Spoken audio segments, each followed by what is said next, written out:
Howdy folks, who's in the mood for a little unnecessary violence and mass destruction? Oh, you as well. Well, that's a happy coincidence, isn't it? This is Napalm Ratte. You might remember the name, although it's unlikely. This is not the first time I've featured one of his replays, but it's the first time I've featured one of his World of Warships replays. He was, and presumably still is, a War Thunder player, and several years ago now I featured a rather impressive game of his in the AD2 Sky Raider. You might remember the Sky Raider match, if not the name of the player concerned. Well, he's recently started playing World of Warships as well. And this, the Grosse Kurfürst, is his first Tier 10 ship. It's his only Tier 10 ship. And it also features his first and only 19-point captain. You probably won't be surprised to hear that he's gone for a full secondary build. That or a full survivability tanking build seem to be the only two real choices on the Grosse Kurfürst. Nobody really bothers with trying to buff the main battery guns too much. It's a bit like polishing a turd. They are notoriously unreliable. You can see from the green circle around the ship on the minimap that the range of his secondaries is the full 11.6 kilometers. Enemy Yoshino in range. It's the Tier 10 version of the Azuma, which is kind of confusing because initially the Azuma was supposed to be a Tier 10 premium Japanese cruiser, and then they moved it to Tier 9 and introduced a slightly buffed version of it at Tier 10 in the shape of the Yoshino, which is it's very similar to the Tier 9 Azuma. Oh, he's actually managed to hit it once. That was once more than I was expecting. 310mm guns. It's a battle cruiser, but unlike the Azuma at Tier 9, the Yoshino at Tier 10 gets torpedoes. Now just hold that thought. The Tier 10, the Yoshino, gets torpedoes. And remember that, because it's going to be important later. Don't worry so much about the fact that its armour is terrible and it's equipped with 310mm guns, which would suggest a sort of kiting playstyle. No, remember that they have torpedoes, unlike the Azuma at Tier 9, because that's what's going to be the most important thing about the two Yoshinos in the enemy team in this particular match. For reasons which, well, I cannot explain. What are you talking about, Jingles? Oh, don't worry. You'll know when you see it. At the moment he's just firing the guns at whatever happens to be available while he's moving into position, and then the enemy team suddenly start displaying what I can only describe as some extremely erratic behaviour. Shimakaze trying to smoke up in front of a rune. German cruisers, of course, notorious for the proliferation of extremely long-ranged hydroacoustic search, which means that the Shimakaze, who is also inside the secondary gun battery range of Napalm Ratte's Grosse Kurfürst, is now trying to reverse out of trouble while being fired at by just about everybody. And then, what the hell is the Grosse Kurfürst doing? Well, first we're going to finish off the Shimakaze with the secondary, so there's the first blood and the close quarters expert, and what is the enemy Grosse Kurfürst doing? I mean, I know Kurfürsts tend to go for secondary builds, and so like to get close to make the most out of the secondary guns, and also be able to at least semi-reliably hit things with the main gun batteries, but you do know there's a Shimakaze and a rune around that corner, right? And they're both armed with torpedoes. Not to mention the fact that he's also getting spanked by another Grosse Kurfürst.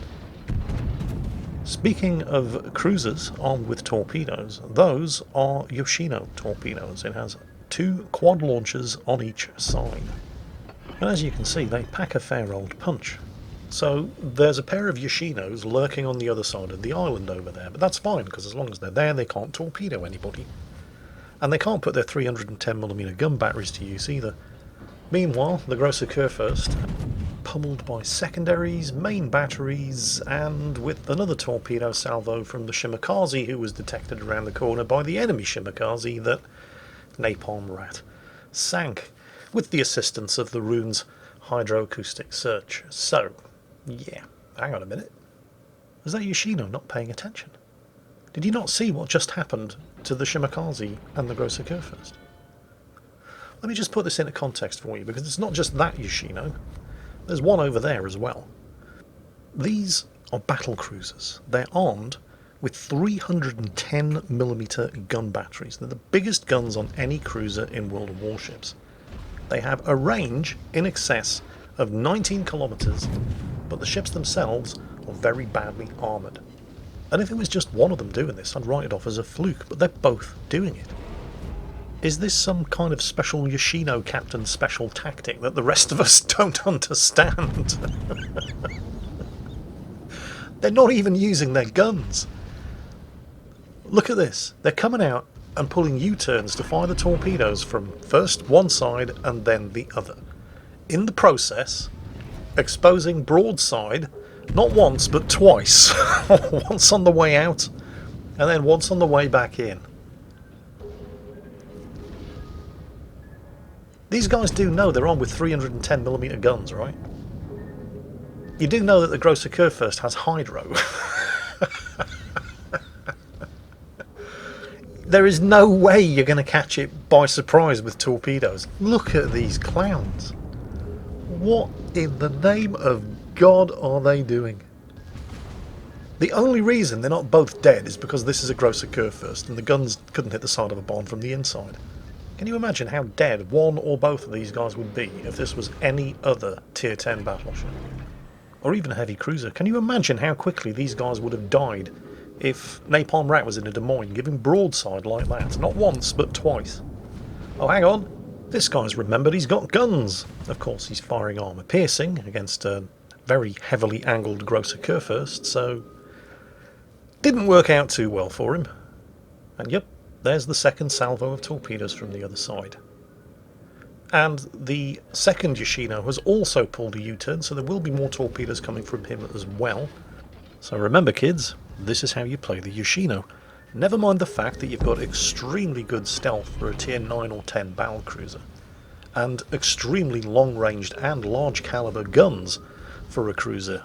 You get as close as you possibly can so you can get those torpedoes away, and it's very important that while you're pretending to be a destroyer, you give as much weakly armoured broadside as possible to enemy battleships, so you might get 1 or 2 torpedo hits away, but you'll suffer 100,000 damage taken in the process. And that, kids, is how you play the Yoshino. Or it's how they're playing the Yoshino. How do you get that ship again? It's a premium, isn't it? You don't have to earn it, you can just buy it. Yeah. Oh, Shimakaze just took out the Baltimore. That's good news. Well, it's good news for the Shimakaze. That's one less radar for him to worry about. And the Yoshino... well, I don't know. You explain it. Maybe they think they're in Shimakaze.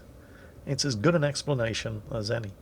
Or maybe they're weebs that got all excited at the news that the Azuma was going to be the first Japanese Tier 10 premium battlecruiser. Because it was originally, and then the Azuma got bumped down to Tier 9, but it never had any torpedoes, and the Yoshino became the Tier 10 with the torpedoes, and they got so excited at the idea of a weeb battlecruiser with torpedoes that they just completely forgot that it also comes on with 310mm guns. I mean, it's as good an explanation as any. Well, the second Yoshino got away with nothing more than a savage spanking, and barely escapes by the skin of his teeth. And that means the enemy Kremlin is in a spot of bother, because he's just run out of friends. And oh, you don't want to be given broadside to a Grosser Kurfürst at this kind of range. He might get lucky. Well, he's going to need to get luckier than that. And of course, there are the Yoshino torpedoes. Napalm Rat knew they were coming, that's why he stayed to the right. Wait, what? Oh, seriously. Look, I was kind of just joking earlier, but this isn't even funny anymore. Well, that's not true. It is kind of funny. He's doing it again. Coming out to fire off the torpedoes from the other side. Yeah, nobody will be expecting torpedoes from the Yoshino. It's not like this isn't the 6th time they've done it. And now, of course, he's going to pull a U-turn and turn the other way. Oh wow, look, torpedoes. Well, who could have fired those? Does the Yoshino have torpedoes now?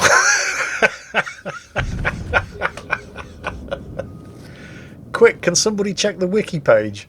I'm not sure whether or not the Yoshino has torpedoes.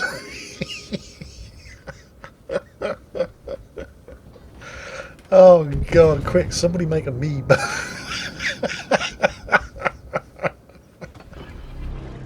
You know, sometimes it can be quite difficult to make a battle sound interesting in a video commentary on YouTube.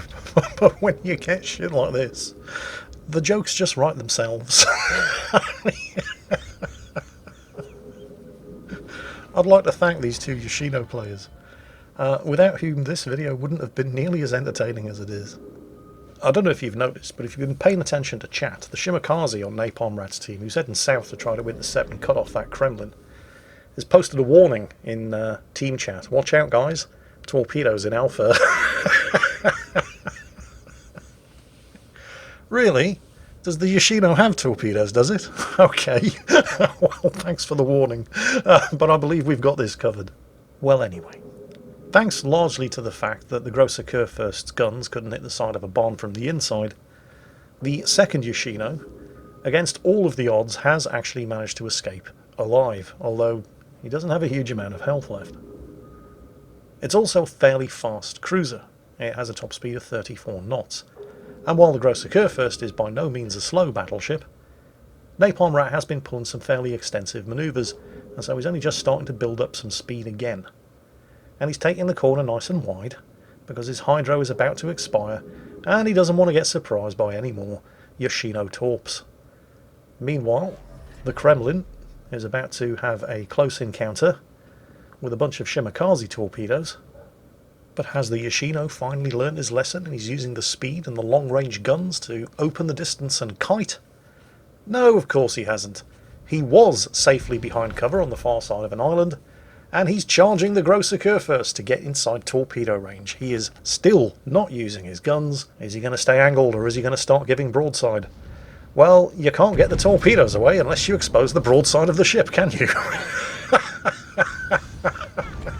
And finally, just as I turned the camera to see how many Shimakaze torpedoes the Kremlin had sucked down on, Napalm Rat finally does to the Yoshino what any other Tier 10 battleship would have done 10 minutes ago. I'd also just like to point out, despite the ludicrous clown shoe performance of the enemy team so far, the enemy Shimakaze suicided. The enemy Grosse Kurfürst suicided. The two enemy Yoshinos have been doing their level best to suicide since the start of the match and have finally succumbed to the inevitable. Despite this suicidally inept performance of most of the enemy Tier 10 ships, Napalm Rat's team are only up by 2 kills. Just how crap is Napalm Rat's team? I mean, the Shimakaze on his team has been doing a fantastic job. I don't know if you've noticed his positioning. The Kremlin has pushed in at the Shimakaze's smokescreen, thinking he's going to flush the Shimakaze out of the smokescreen, but the Shimakaze, basically using the smokescreen as a decoy, has managed to get around behind him. Being behind the Kremlin isn't an ideal attack position for a torpedo destroyer, because, well, the torpedoes will be spotted earlier. They'll have further to go, they'll be slower, relatively speaking, because they're playing catch-up, and it gives the target more time to manoeuvre to avoid them. But it was a nice little bit of positioning, a nice little bait and switch from the Shimakaze. And it might take him longer to kill the Kremlin, but there's nobody else down there to interfere with the Shimakaze while he's playing with his food. He took care of the Baltimore, there's no radar down there, there's no carrier to keep him spotted, so he's pretty much got the Kremlin 100% at his mercy. And that Kremlin's got to be sweating. And yet, despite the fact that one enemy Tier 10 battleship, the Kremlin, has managed to isolate himself by a considerable margin from the rest of his team, and despite the hilariously poor performance of the majority of the other Tier 10s on the enemy team, the Shimakaze, the Grosse Kurfürst, and the 2 Yoshinos, Napalm Rat's team, well, they're technically winning because they are ahead on points, although not by much anymore. But they're now behind on kills, and they have exactly the same number of capture points as the enemy team. The Conqueror over there is dangerously low on health and under fire, and if we lose him, the enemy team will have the points advantage. The Kremlin has just chewed on another 2, I think, torpedoes from the Shimakaze, and the other surviving ship on the team is another Shimakaze. If you look at the map, he's all the way down there to the southeast. But he's basically been pinned into that corner by the Dmitry Donskoy, which, let us not forget, is a radar cruiser. Napalm Rat popped his spotter plane in order to try to get eyes on the Kremlin and do some damage to him and help out the Shimakaze, and that was a substantial chunk of damage. That's 5 penetrations, and that's really, really good news, because they have lost the Conqueror. The enemy team are now ahead on points, but only for a couple of seconds, and it was those 5 armor-piercing penetrations on the Kremlin that did it. Well, you could argue that the Shimakaze did it, because he did get the kill, but he only hit the Kremlin with 2 torpedoes. And if not for the damage that Napalm Rat had inflicted right before those torpedo hits, they would not have been enough to sink him.